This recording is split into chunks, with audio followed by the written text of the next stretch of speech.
Yo recuerdo desde muy pequeño un cierto afán por lo que en ese momento para mí significaba éxito, ¿no? Tú puedes ser muy infeliz y la sociedad te puede estar aplaudiendo, ¿no? La transición la inicia una necesidad de mayor felicidad. Yo era una persona que estaba siendo infeliz. Yo aprendí a funcionar, pero no aprendí a sentir, aprendí a ser, no a ser.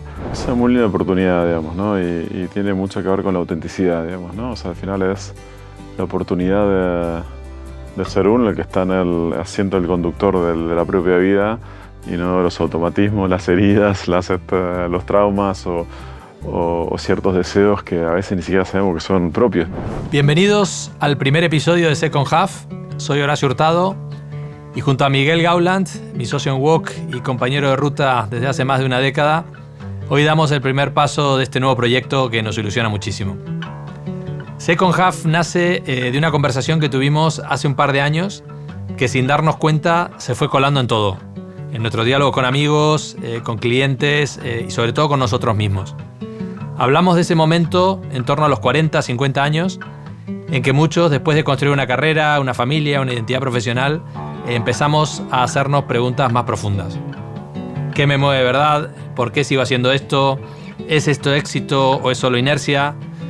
Y es ahí donde comienza lo que llamamos la segunda mitad de la vida.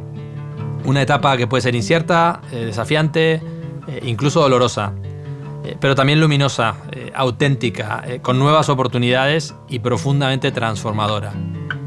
En este primer episodio queremos abrir el juego compartiendo nuestras propias experiencias.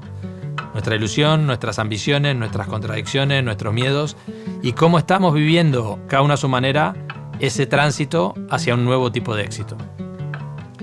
Si ya llevas un buen tramo recorrido, si te gusta jugar a fondo, llegar lejos y aún así a veces sientes que el éxito no llena tanto como te pensabas y te estás preguntando ahora qué, entonces quédate porque este podcast es para ti. Second Half. Conversaciones auténticas con líderes y profesionales destacados que se atreven a mirar hacia adentro. Creado por Horacio Hurtado y Miguel Gauland. Bueno, Miguel, ¿quién lo hubiera dicho, no? Sí. 12 años después, aquí lanzando un podcast. Muchas gracias, Horacio. Sí, una buenísima oportunidad, un lindo regalo que nos estamos dando, digamos, ¿no? Poder lanzar esto que nos da muchísima ilusión. Quizá empezar por hablar un poco de qué es esto, ¿no? de la segunda mitad de la vida.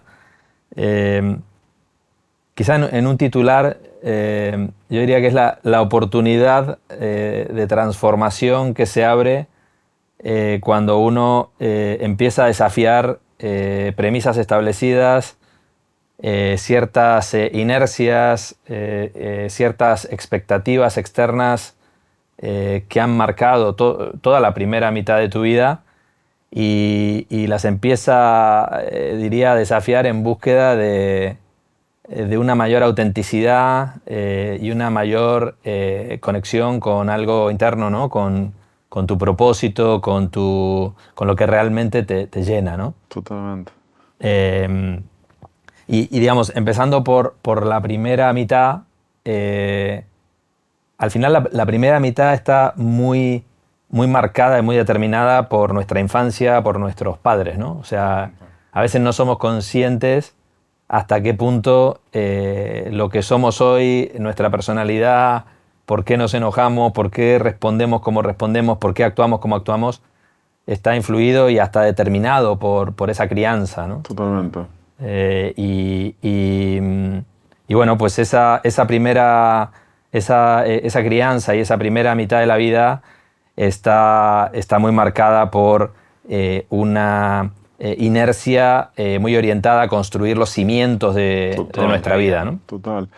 Sí, es como y eso, claro, está en la esencia de la segunda mitad, tomar conciencia de muchos, dos cosas. Uno, esos automatismos que aprendimos de chicos y que no fuimos conscientes y están en algún lado a veces tomando decisiones por nosotros. Y luego lo que dices, ¿no? Esta idea de construcción, la primera etapa de la vida, uno está determinado a construir, ¿no? A construir una familia, a construir la carrera profesional, digamos, y de cierta manera tiene hasta una fuerza infinita, ¿no? para lograrlo, digamos, ¿no? Sí, es una tarea que no es fácil, digamos, ¿no? O sea, uno se embarca en esa tarea como si toda la vida fuese en ello. Total. Te consume, nos consume, ¿no? Toda la energía que tenemos y más. Y es fácil entrar en modo piloto automático de alguna manera, ¿no? O sea, y creo que la segunda mitad de la vida, que es algo que podríamos decir que suele empezar en torno a los 40, 50, es cuando uno empieza a tomar perspectiva, ¿no?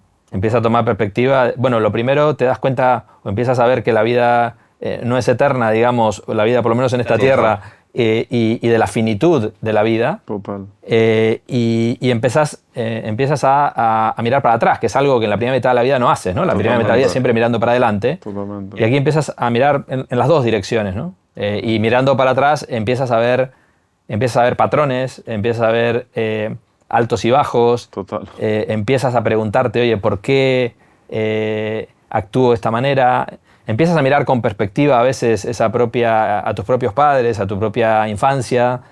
Y bueno, y ahí es donde surgen un montón de preguntas, ¿no? Que pueden ser más o menos profundas, pero que pueden ser, no sé, desde preguntas muy banales, decir, oye, ¿por qué estoy haciendo lo que estoy haciendo que me aburre? ¿Por qué me reúno todos los fines de semana con esta gente que no es lo mío? ¿Por qué no hago más de esto que sí realmente me gusta y la última vez que lo hice ya no recuerdo? Y bueno, ese tipo de preguntas surgen. Cuando surge este tipo de preguntas es una de las señales, ¿no? de que uno está entrando en la segunda mitad. Sí, es como si empieza a pasar, digamos, algo interno empieza a dejar de funcionar, digamos, ¿no? Y aparte, no es de un día para el otro, pero sí empieza a ser cada vez más obvio, ¿no? Que lo que venías haciendo.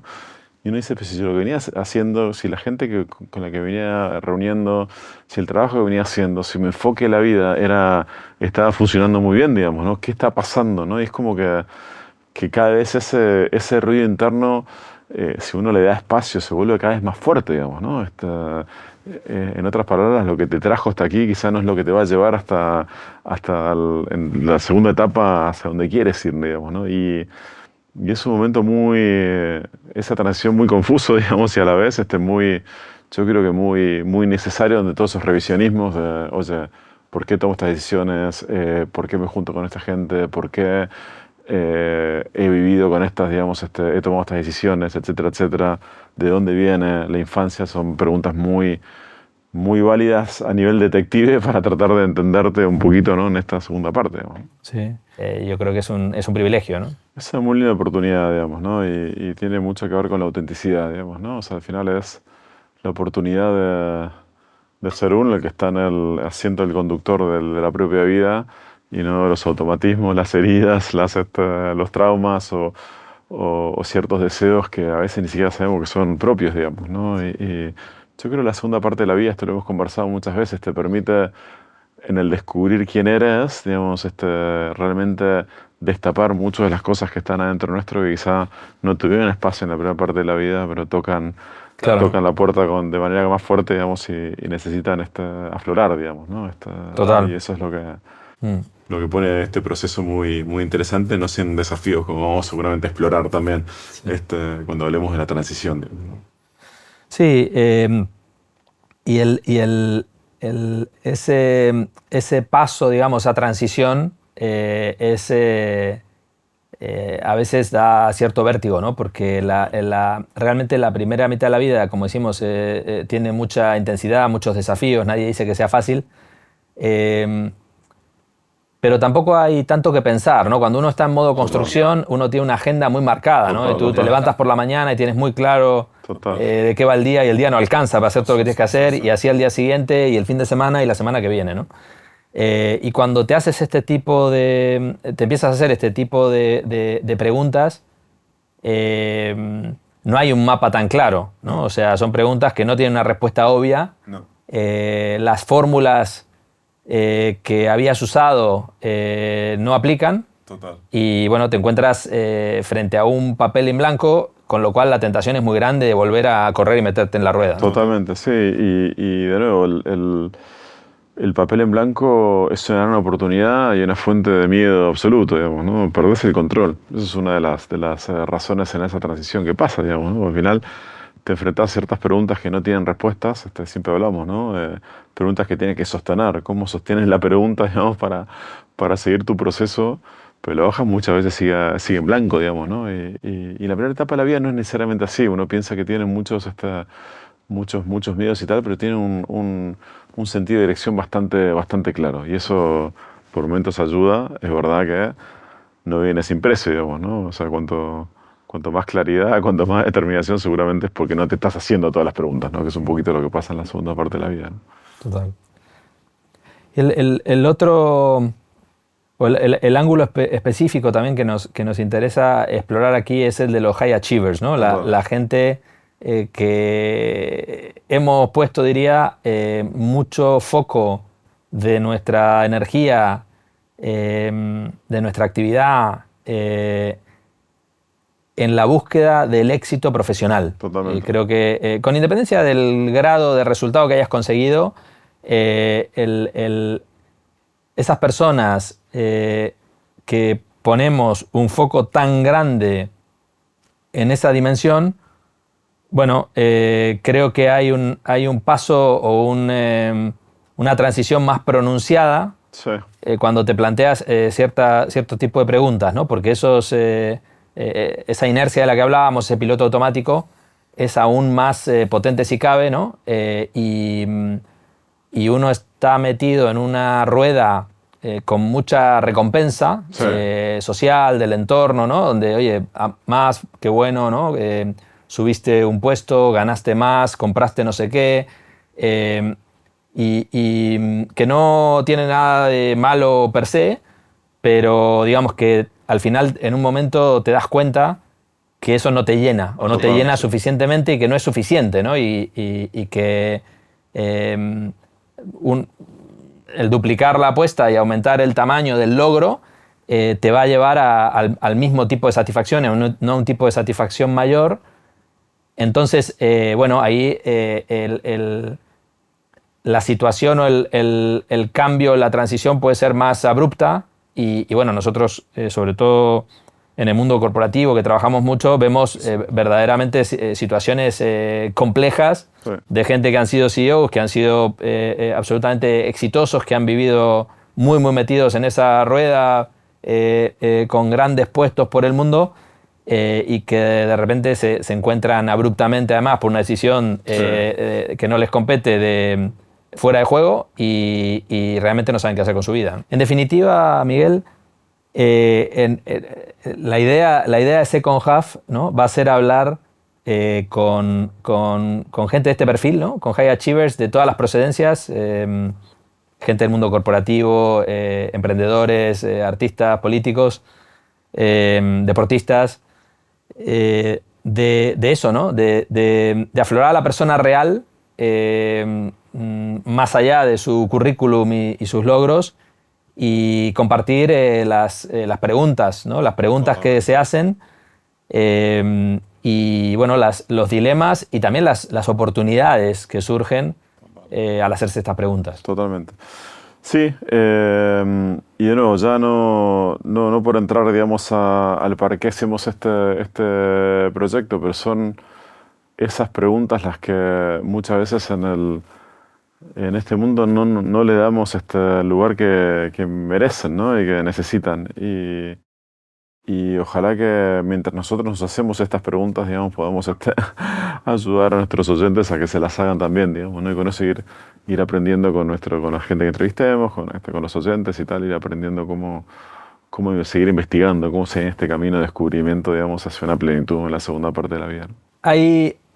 Hay como tres grandes conceptos, digamos, que hemos manejado, aprendido, digamos, leyendo sobre el tema que merece la pena explorar, ¿no? Por un lado está este concepto de el test de resonancia, digamos, ¿no? Que tiene que ver cuando entras en la segunda mitad de la vida, con qué cosas te fluyen y te hacen vibrar y qué cosas no, de una manera más intuitiva que racional y sin tanto cálculo, ¿no? Totalmente. Tiene que ver un poco con la transaccionalidad y con algo más profundo, ¿no? Y creo que ese es un test interesante de hacer y que sobre todo las personas que venimos de un background muy racional y muy orientados a conseguir objetivos y tal, hacemos poco, ¿no? Sí, a mí me encanta esta idea de test de resonancia que tú comentas, Horacio, porque es una forma de aprender a escucharse más uno mismo, digamos, ¿no? En la segunda parte de la vida es igual lo que toca, ¿no? No tanto foco en lo de afuera, sino enfoco realmente quién soy y qué quiero hacer, digamos, ¿no? Uno seguramente no sea plenamente libre, pero seguro que el escuchar los sentimientos y cómo el cuerpo o las emociones reaccionan a cada situación nos ayuda a tomar decisiones en la segunda parte de la vida para ser más nosotros mismos, digamos, ¿no? Sí, confiar más en nuestra intuición. Exacto. Para la toma de decisiones. Exacto, y priorizarse. Es una forma de priorizarse también, de cierta manera, creo yo. Sí. Totalmente. Otro concepto interesante es la recuperación de la autoridad personal, ¿no? Claro. Que tiene que ver con hacerte la pregunta de por qué estoy haciendo lo que estoy haciendo. Claro. O por qué me siento de esta manera, ¿no? Claro. Y lo estoy haciendo por herencia del pasado, lo estoy haciendo porque esto le gustaría a mi padre o a mi madre, que quizá incluso ni siquiera están aquí, o por lo que podrían esperar mis vecinos, o realmente lo estoy haciendo por imperativo propio, ¿no? Lo estoy haciendo porque realmente esto es quien soy yo y quien quiero ser yo. Sí, adicionalmente a eso, yo conecto ese concepto con la segunda etapa de la vida como una forma o sea, eliminar todo tipo de victimismo. Al final, el dueño de tu vida eres tú, o sea, y no puedes ya responsabilizar a nadie fuera de ti, ya no puedes sacar cualquier tipo de responsabilidad que no seas tú mismo, digamos, ¿no? Y eso es terriblemente liberador y a la vez carga con la responsabilidad, digamos, de decir, bueno, yo soy el dueño de mi propia vida y de esa autoridad personal, me responsabilizo de la felicidad o no felicidad, del trayecto, de mi decisión, etcétera, etcétera, sin esta tentación siempre de responsabilizar a otros, digamos, ¿no? Y eso creo que es bueno, es como tú dices, ¿no? Un concepto lindo de explorar, digamos. La otra idea tiene que ver con este concepto de sabiduría versus conocimiento, ¿no? En la primera parte de la vida uno acumula conocimientos, ¿no? Claro. Y eres muy bueno en eso y lo haces de manera rápida y ágil y uno aprende y se va enriqueciendo y en la segunda parte de la vida lo que nos diferencia o nos distingue es la sabiduría, que es el conocimiento acumulado tamizado con la propia experiencia, ¿no? Totalmente. Y ahí esto conecta con la idea de quién realmente eres, porque la sabiduría es algo indelegable, digamos, ¿no? Es algo muy propio y muy personal, porque solamente tú puedes ser sabio con tu experiencia, totalmente, que es única y personal, ¿no? Totalmente. Entonces, la pregunta de ¿qué tengo yo para traer a la mesa a mí mismo y a los demás? Conecta con la idea de sabiduría, ¿no? Total. Y yo creo que cambia la lógica, ¿no? En la primera parte de la vida uno puede pensar que hay una carrera hacia el conocimiento, digamos, ¿no? O sea, una carrera de 100 metros. Y en la segunda parte de la vida ya no es tanto... Tu aportación no es necesariamente correlacionada con las 13, 14 horas que vas a trabajar por día, ¿no? Hay otras dinámicas de esa sabiduría que empiezan a pesar, digamos, y que están en uno mismo, digamos, ¿no? O sea, en otras palabras, vuelves a lo que eres, digamos, puedes aportar más de lo que eres, no de lo que sabes, ¿no? Y eso es de nuevo, es terriblemente motivante y a la vez bueno, te confronta con quién eres, digamos, ¿no? O sea, es más expuesto de cierta manera, ¿no? No hay ningún libro que te vaya a resolver la papeleta como en la universidad a los 20 años, digamos, ¿no? Entonces ya eres más lo que tú has sintetizado en tu experiencia de vida, ¿no? Y eso es súper interesante, digamos. En el podcast vamos a a hablar con gente y vamos a invitarles a compartir sus vivencias de manera lo más auténtica posible y aflorar la persona real, ¿no? Por tanto, bueno, la idea también es predicar con el ejemplo en esta primera charla inaugural que estamos teniendo y hablar un poco de nuestro propio viaje, ¿no? En ese sentido, nosotros somos personas que hemos puesto mucho foco en nuestra vida en esa búsqueda del éxito profesional. Y la primera pregunta quizás es de dónde viene eso, ¿no? ¿De dónde viene ese hambre o esa necesidad Total. de éxito profesional, ¿no? Total. Bueno, si quieres yo puedo intentar dar mi primera visión, digamos, ¿no? Es una pregunta que me ha hecho muchas veces en mi vida y hay cosas que son comunes, hay cosas que van cambiando, digamos, ¿no? Pero sí que vuelvo un poco a la infancia, como a buscar cierta información, ¿no? La infancia es un momento donde uno quizá todavía tiene menos conciencia, ¿no? Todas las cosas entran más directas y yo crecí, sí es verdad que crecí en una familia en donde rápidamente creo que me di cuenta que para realmente ser valorado, admirado, que es lo que uno quiere de sus padres cuando es pequeño o no tan pequeño, sí que había que tener un componente intelectual potente, había que hacer cosas y aparte ser buena persona a la vez también, digamos, ¿no? Entonces había un mandato ahí muy implícito, no teníamos clases los martes donde se nos enseñaba, digamos, cuáles eran las expectativas, pero muy implícito. Que la mejor forma de resumirlo, yo la tengo en una historia cuando nace mi hermana más pequeña, digamos. Nosotros somos 7. Mi hermana Sofía nace en 1991, yo teniendo 11 años, y nace con síndrome de Down, digamos, ¿no? Entonces mi padre, cuando yo llego al colegio, me tiene que dar la noticia, ¿no? Y no tiene mejor explicación que decirme, mira, ha nacido tu hermana, tal. Ah, qué genial, se adelantó porque iba a nacer en agosto y nació el 30 de julio.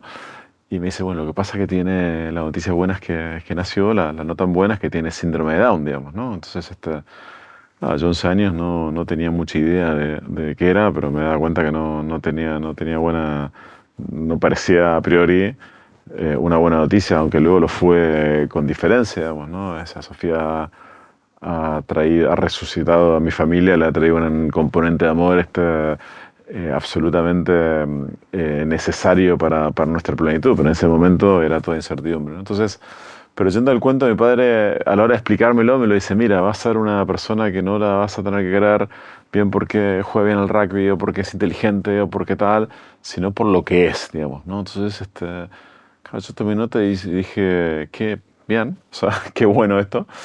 Claro, 6, 7 años más tarde, yo creo que me quedé con otra parte de la historia, ¿no? Con la que mi padre quería, porque dije, ¿qué tiene que ver jugar bien al rugby? O sea, ser inteligente, ser exitoso, con que te quieran, digamos, ¿no? Porque uno no, se supone uno debería ser amado por lo que es. Pero bueno, creo que esa conexión cerebral, digamos, yo la hice de muy chico, esa historia es una forma de decirlo, que al final dije, bueno, para realmente ser aceptado y querido, pues yo tengo que ser exitoso, yo tengo que jugar bien a lo que decía ser, digamos, para generar esa admiración. Y una de las conclusiones que yo saqué, Horacio, en ese sentido es que eso queda en tu ADN, digamos, ¿no? Y es lo que uno tiene que desandar, digamos, ¿no? Porque 30 años más tarde, en una conversación con mi padre, o sea, que yo nunca en mi vida conté nunca un éxito tal, o sea, siempre... No sé por qué, o sea, o sí sé por qué, ya lo exploraremos más tarde en la conversación, pero y en una conversación yo le conté un éxito que había tenido, ¿no? Muy tontamente, muy adolescentemente, como esperando ahí el reconocimiento, mirá qué bien, estoy jugando lo que decidí, ¿no? A mi padre no le importó tanto, ¿no? Entonces, curiosamente, como a veces quedan historias, en el ADN de uno o en el cerebro de uno que los padres van cambiando y ya van pensando en otras cosas, pero uno todavía sigue con ese mandato, digamos, ¿no? En mi caso, yo diría que hay claramente un mix de natura y nurtura, ¿no? Yo recuerdo desde muy pequeño un cierto afán por lo que en ese momento para mí significaba éxito, ¿no?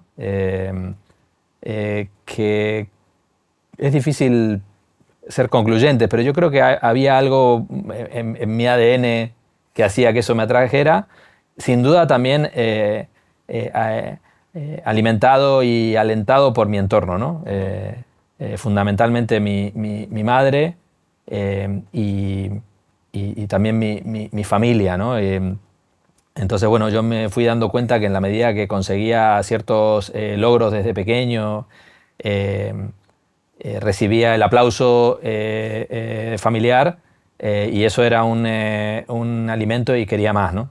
Y esto se ilustra, digamos, claramente con un par de anécdotas. Por ejemplo, cuando yo entré en un colegio católico, en mi escuela primaria, donde al final, digamos, el mejor alumno del último año de séptimo grado entregaba la bandera al mejor alumno de sexto grado, ¿no? Y en una ceremonia casi militar. Entonces, cuando yo entré el primer año y vi aquello, ¿no? Porque era en el acto de fin de año, con todo el colegio delante y tal, me pareció fascinante, ¿no? Creo que tenía hasta una jura de la bandera. Y yo dije, yo quiero eso, ¿no? Y la verdad es que me pasé 6 años.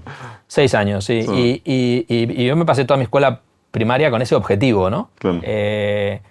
Bueno, pues y recibí la bandera en sexto y la entregué en séptimo, ¿no? Y de nuevo, ahí se daban estas dos cosas, ¿no? Yo creo que a mí realmente me movilizaba y me motivaba internamente, pero claro, también me ayudaba mucho el premio externo, ¿no? Porque yo cada año, cuando sacaba las notas, cuando era el mejor del curso y tal, pues recogía, digamos, el aplauso familiar y un aliento muy fuerte y muy especialmente cercano de mi madre, ¿no?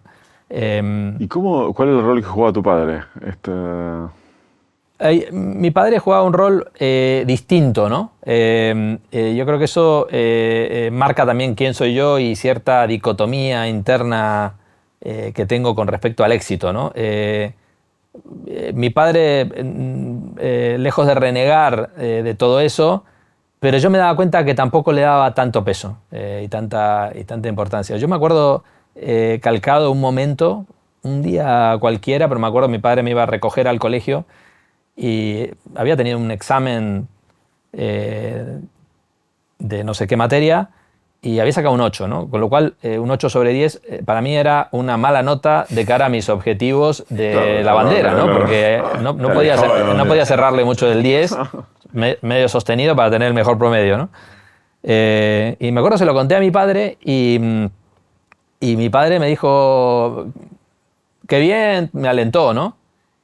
Y claro, yo me quedé un poco decepcionado, ¿no? Como, este hombre no entiende, no entiende mi meta, ¿no? Que esto no es bueno para ello, ¿no? Entonces, claro, yo me di cuenta que fue un mensaje muy potente, yo no me di cuenta en el momento, pero me di cuenta después que había un mensaje implícito ahí que decir, bueno, tampoco es tan importante aquello, y cuidado con pensar que un 8 es mala nota, claro, digamos, ¿no? Claro. Entonces, creo que esa dicotomía, diferencias de énfasis, digamos, importantes en cuanto a esto que yo vi en mis padres, están presentes en mí, ¿no? Otro ejemplo que creo que es ilustrativo es el de... Yo también desde muy pequeño, desde los 7, 8 años, siempre escuché hablar de un tal Christian, ¿no? Una persona de 20 y pocos años a quien yo no conocía, que era hijo de unos amigos de mis padres y que era famoso en Tres Arroyos, donde yo soy, en el sur de la provincia de Buenos Aires, una ciudad pequeña, porque había ido a estudiar un máster a Estados Unidos y luego había ido a vivir y a trabajar a España, ¿no? Claro, estamos hablando de la década de los 70, ahora es muy común viajar por el mundo, pero en aquel momento eso era muy parecido a ir a la Luna, ¿no? Y también, ¿no? Yo me acuerdo que eso fue algo que a mí me impactó mucho y yo dije, yo quiero eso, ¿no? Y la verdad es que seguramente no son casualidades, pero curiosamente yo terminé yendo a estudiar un máster a Estados Unidos y luego viviendo a vivir a España. Bueno, de nuevo, lo cual muestra cómo desde muy pequeño ese contexto que viviste, juntado con esa naturaleza, bueno, te marca, ¿no? Por dónde va tu vida, ¿no? Sí, lo cual me lleva a preguntarte, digamos, ¿no? O sea, porque tú tienes un hijo adolescente, digamos, ¿no? Para la audiencia que no conoce, es brillantemente inteligente y ¿cómo llevas eso? Bueno, exitoso, tiene 17 años, entiendo, 16, pero ¿cómo llevas eso, no? ¿Cómo educas en la transición de la primera a la segunda parte de la vida? Bueno, esa es una muy buena pregunta. En la paternidad, si hay un ámbito donde uno tiene más preguntas que respuestas, es la paternidad, ¿no? Con lo cual, lejos de querer dar ninguna respuesta, pero yo lo planteo con muchos dilemas y muchos desafíos, ¿no? Porque yo me estoy haciendo este tipo de preguntas, a veces le veo a Diego entusiasmado y ocupado por conseguir ciertos logros, por pues, ir a la mejor universidad que está preparando el proceso, por obtener no sé qué premio o qué recompensa. Y a veces tengo y caigo en la tentación de querer instruirle respecto a la segunda mitad de la vida, lo cual me doy cuenta que es un grave error porque hay que dejarle en paz que viva su primera mitad, digamos, Claro. Y es lo que toca, ¿no? Y es bueno que sea así. Y para mí el principal mensaje que me digo a mí mismo es déjale vivir su propio camino, ¿no? Déjale vivir su propio camino y aprenderlo por sí mismo. Yo creo que estas cosas me parece que no son cosas para enseñar, ¿no? No son cosas que se enseñan, son cosas que se viven, cada uno lo vive a su manera, cada uno tiene su propio proceso. Para algunos la segunda mitad empieza por ciertos eventos a los 30 años, para otros a los 70, para otros no empieza nunca, digamos, ¿no? Entonces, esa es un poco mi reflexión, pero sí que es verdad que a mí me retrata muchas veces me despierta la necesidad de decir, oye, tranquilo, no te obsesiones tanto con eso que tampoco va la vida en ello, ¿no? Y tengo la tentación de decir eso. Por otra parte, hay una parte de mí que le encanta que él sea así, ¿no? Porque conecta con ese ADN que yo también tengo de búsqueda de logro, ¿no? A mí me gusta la reflexión que haces porque al final me lleva a la conclusión, mis hijas son más pequeñas todavía, necesitan más de la educación más sí, de explicar, de poner límites, ¿no? Llega un momento donde eso ya va, a medida que los hijos van teniendo más autonomía, pero siempre en todas las edades, particularmente cuando los hijos ya tienen autonomía, el mejor regalo que uno le puede hacer es su propia transformación, digamos, ¿no? Su propia generación de conciencia, digamos, ¿no? Tú a los 17, mi hija tiene 10, la mayor, solo puedes hablar con tu ejemplo, digamos, ¿no? Con tu propio camino de transformación, digamos, ¿no? Y eso hace la paternidad apasionante, compleja, y como tú decías, como estamos tomando esa autoridad personal, desafiarse, retarse, digamos, a asumir la responsabilidad del propio camino para inspirar a los hijos, digamos. Pero volviendo, Horacio, al tema, a uno de los temas que a mí que siempre discutimos es decir, bueno, ok, pero el éxito tiene un atractivo, digamos, ¿no? Y a mí me gustaría explorar esa pregunta. ¿Cuál es el atractivo del éxito? Efectivamente, el éxito tiene un atractivo muy grande y nos referimos al éxito profesional, ¿no? Y tiene unas recompensas muy buenas, ¿no? En el sentido de que si a ti te va bien profesionalmente, pues puedes acceder a aprender cosas nuevas, interesantes, a conocer gente interesante, a conocer el mundo, a viajar y también eventualmente a tener una posición económica cómoda, que no te da la felicidad, pero te facilita muchas cosas, ¿no? Entonces, quiero decir, aquí no estamos haciendo una crítica del éxito, ni mucho menos, ¿no? Desglosando un poco creo que hay varias facetas, ¿no? Hay un tema del éxito que lo hace muy atractivo, que es el poder, ¿no? El poder para mí es cuando vos sentís la capacidad que tenés de influir sobre otros, ¿no? De influir cómo otros deciden, ¿no? Cuando tenés la capacidad de tener ascendencia sobre otros grupos de personas, ¿no? Y el otro elemento que creo que está muy presente en el mundo occidental, diría, en el mundo que vivimos, con respecto al éxito, es el prestigio, ¿no? El prestigio es el aplauso de los demás, es la ola cuando te promocionan a un puesto X, es la admiración que percibes cuando tienes no sé qué casa, o no sé qué auto, no sé qué barco. Una vez leía una frase, no me la acuerdo de memoria, pero era el prestigio es el aliento de un montón de desconocidos y gente irrelevante que te moviliza y determina en gran medida tu vida, ¿no? O sea, quiero decir que al final, cuando te pones a pensar cuántas veces estamos movidos por la percepción de gente que no es la que mueve la aguja en nuestra vida, ¿no? Y dices, no es gente que, cuando te pones a pensar, no es gente que realmente me importe especialmente, a la cual yo le importo mucho. Pero confirma algo, en el fondo te está dando un mensaje de valía desde afuera, digamos. Exacto. Que es muy valioso, que valoramos mucho. Y que también alimenta nuestro ego, nuestra autoestima, ¿no? Entonces el éxito en ese sentido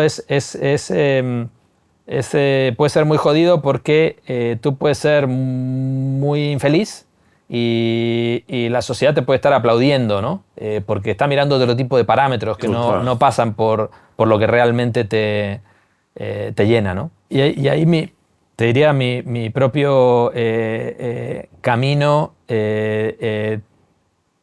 tiene que ver con la toma de conciencia, ¿no? Es decir, creo que esos elementos del éxito, del poder, el prestigio, las expectativas externas y tal, siguen estando presentes.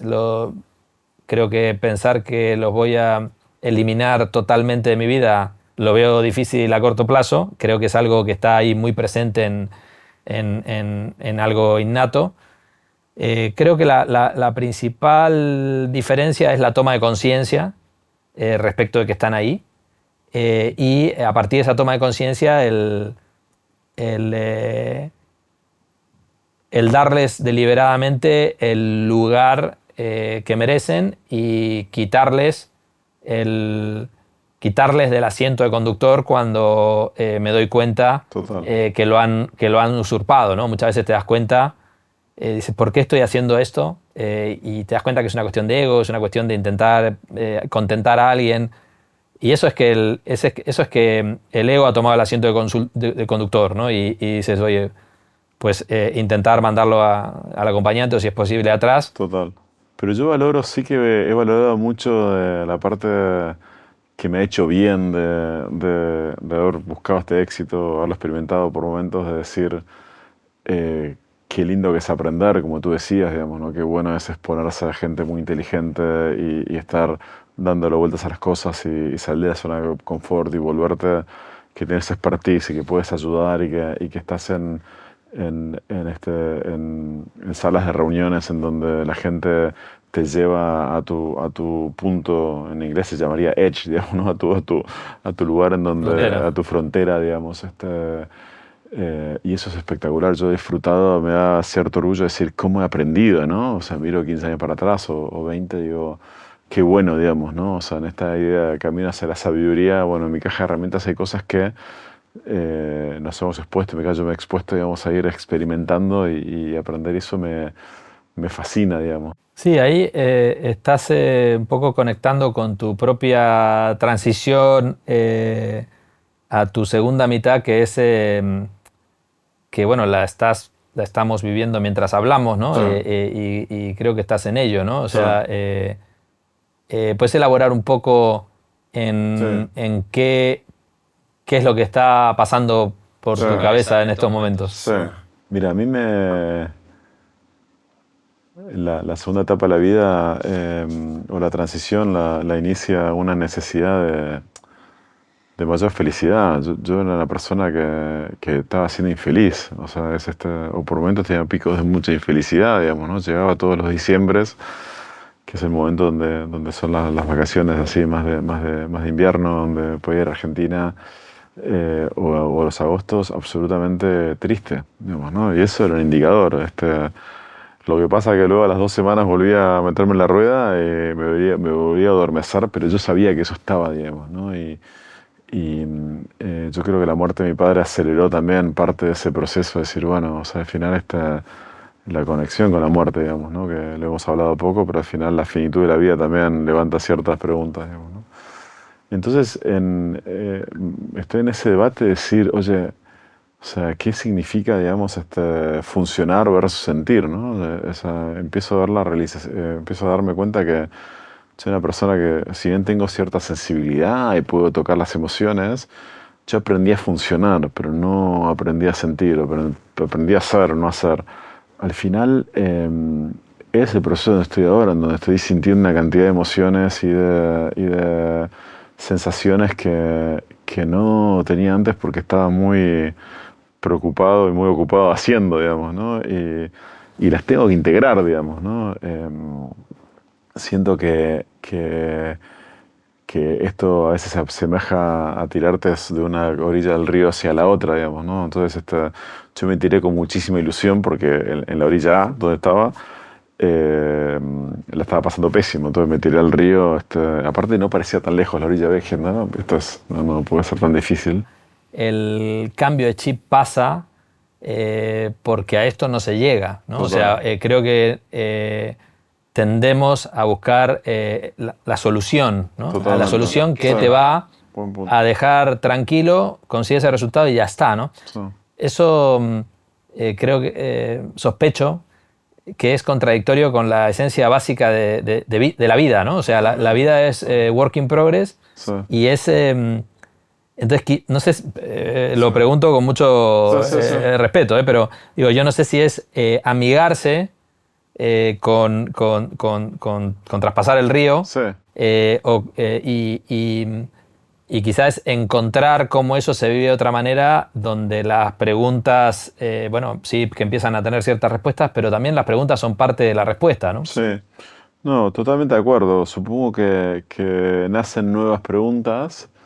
A la vez, esto es uno de los famosos dilemas sin respuesta, porque yo sí que veo que en la orilla B no es que resuelves, pero sí que has cambiado la inercia, ¿no? Y en mi caso personal, yo lo que estoy viendo es que tengo mucha adicción a inercias que están demasiado presentes y que yo sospecho que en la orilla B van a estar menos presentes, van a seguir en mí. Claro. ¿Por qué? Porque son adicciones, son hábitos, digamos, que se han construido durante mucho tiempo, que se tienen que reinventar, y tú no reinventas un hábito diciendo no quiero hacer más este hábito, lo tienes que transformar en algo nuevo, digamos, ¿no? Entonces ese proceso de transformar esos hábitos en un nuevo hábito, digamos, es lo que yo espero que me lleve a un lugar de menos, de un poquito más de disfrute y revitalización y menos traba, pero bueno, es lo que hay que descubrir, no lo sé.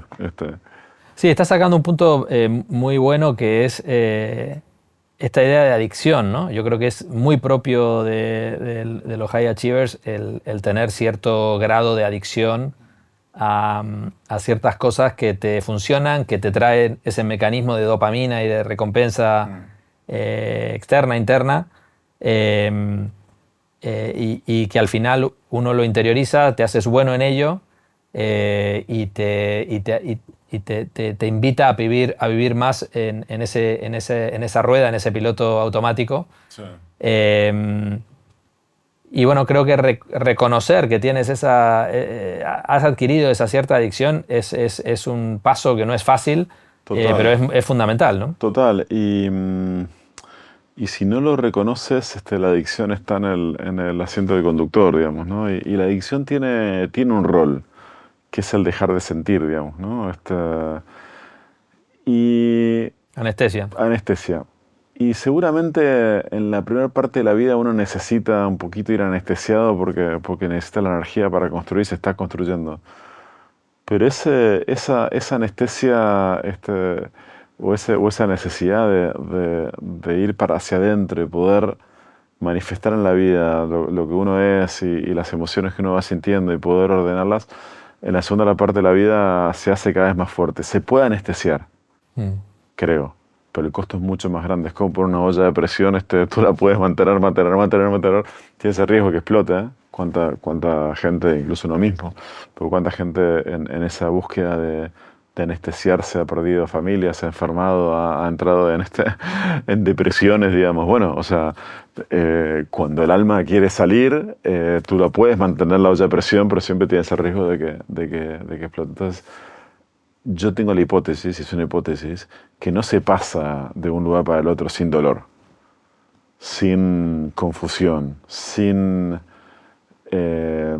cierta dureza, sin estar perdido, cosa que hice todo lo posible en mi vida para no estarlo, para controlar todo lo que he podido. De repente me he encontrado por momentos con ese dolor, con esa falta de control, diciendo, esto no es lo que yo elegí. Sí. En mi caso te diría que por lo menos la toma de conciencia de la transición a la segunda mitad la tuve hace aproximadamente 3 años, ¿no? Que vos fuiste testigo y sufriente.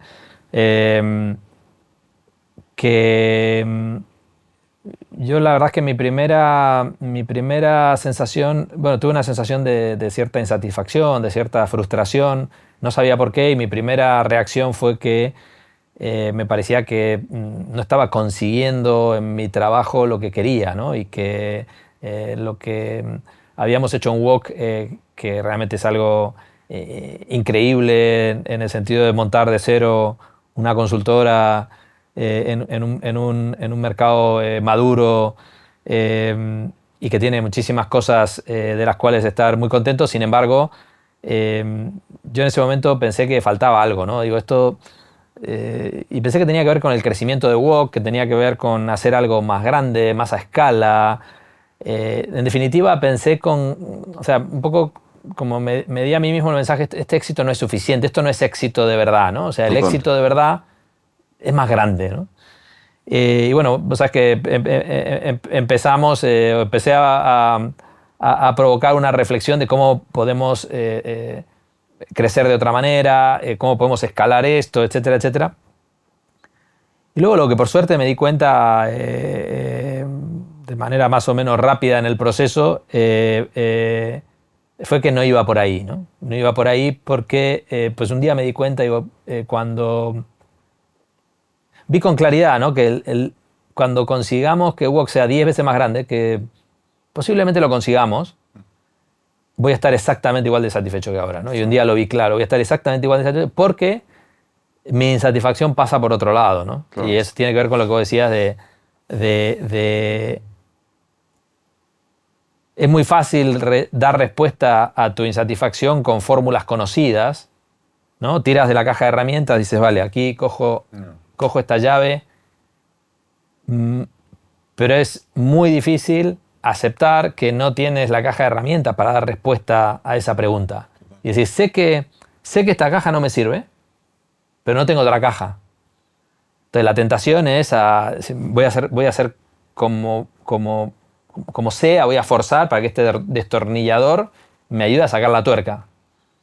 Pero no funciona y no tengo una llave para sacar la tuerca, no sé cuál es. Y entonces creo que bueno, en mi caso, el principal aprendizaje, el principal desafío es sostener la pregunta, ¿no? O sea, decir, oye, mira, que como decís, tiene ciertos aspectos de incertidumbre, de frustración y de dolor, porque uno lo que quiere es tener respuestas y estar tranquilo, resolver, entonces ya me quedo relajado. Y aquí, pues, es sostener la pregunta. Al mismo tiempo, tengo mucho optimismo que esto abre una oportunidad enorme de ser más quien verdaderamente yo soy, ¿no? O sea, de despojarme de miedos, prejuicios, historias que me han acompañado toda mi vida, despojarme lo más completamente posible de ellos para realmente aflorar cosas que pues precisamente por esos miedos, por esos prejuicios, por estar muy ocupado en búsqueda de otras cosas, no he aflorado, ¿no? Como pues, ciertos aspectos de mi creatividad que creo que, más que creo que quiero aflorar y que me apetece hacerlo, dejar de pagar peajes, ¿no? O sea, una cosa que yo me estoy poniendo cada vez más radical es conscientemente no pago más peajes. O sea, seguramente sigo pagando peajes inconscientes, pero conscientemente intento no pagar más peajes. ¿Qué significa? Pequeñas cosas del día a día, ¿no? Sí, exacto. El test de resonancia, decir, oye, esto que estoy haciendo, ¿por qué lo estoy haciendo, no? O sea, ¿por qué este fin de semana voy a quedar con esta persona? Que no me apetece, ¿no? Y en esa conciencia de que la vida es finita y de que, oye, somos libres de hacer lo que consideremos más apropiado para nuestro bien y el de lo que nos rodean, minimizar, tomar conciencia de los peajes que estoy pagando e intentar minimizarlos, ¿no? Totalmente. Miguel, bueno, un placer esta primera charla ante cámaras, ¿no? De las miles de charlas que hemos tenido durante todos estos años. Y bueno, esperemos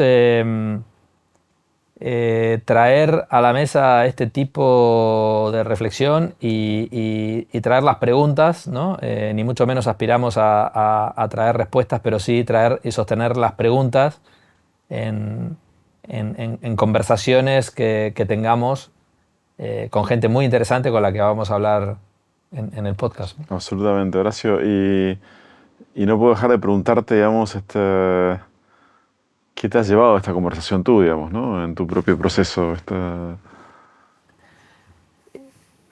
Una capa más, ¿no? O sea, al final yo creo que esto, como decimos, no va de respuestas, va de preguntas.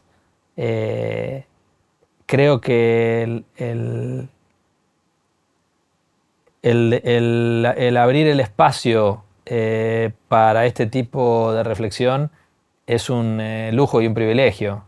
El hacerlo con vos, que llevamos años de vida compartida, ¿no? De trabajo, más allá del trabajo, realmente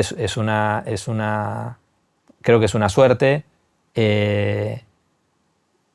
y yo me refuerza en la gran oportunidad que veo, ¿no? En la gran oportunidad soy muy optimista en cuanto al recorrido que tiene todo esto, primero para mí, personalmente, y espero que para mucha gente, porque creo que estamos hablando de cuestiones que son universales y nos aplican a todos. Total. Gracias, Horacio. En mi caso, sí, es casi te he intentado repetir, ¿no? Sostener la pregunta, seguir investigando, seguir compartiendo y la convicción de que este espacio va a ser rico para nosotros y ojalá para mucha gente más. Allá vamos. Muchas gracias.